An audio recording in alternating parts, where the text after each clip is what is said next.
मैं नहीं जानती साहब, मुझे नहीं पता, क्योंकि मुझे लगता है शायद उनको ये बता दिया गया होगा कि मैं मर गई हूँ, या शायद मैं हुई नहीं, या मैं किसी के साथ भाग गई हूँ। मैं नहीं जानती साहब। अच्छा, मान लीजिए अगर आपको आपका पति मिल जाता है तो क्या आप उसे माफ कर देंगी? साहब अगर मेरी ऐसी किस्मत होती तो मेरा बच्चा आज 5 साल का हो गया है, वो शायद आता, वो मिलता, अगर वो कोशिश करता। पर हम गरीब हूँ, अब तो मैं गरीब हूँ साहब, कहाँ ही मेरी किस्मत काम करेगी। मुझे नहीं लगता वो कभी आ पाएगा।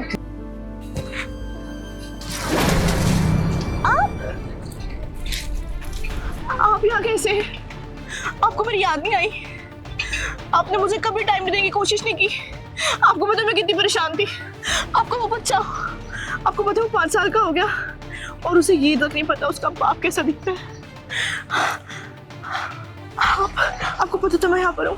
मुझे माफ कर दो, मुझसे गलती हुई कि मैंने अपने घर वालों की बातों पे यकीन कर लिया। तुम बिल्कुल सच कह रही हो। मुझे ये बताया गया कि तुम्हारा एक एक्सीडेंट में तुम्हारा देहांत हो गया।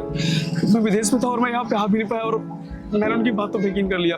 वो तो मैं ऐसे हर्ष बनती रहा था और यहाँ मुझे तुम मिल गई।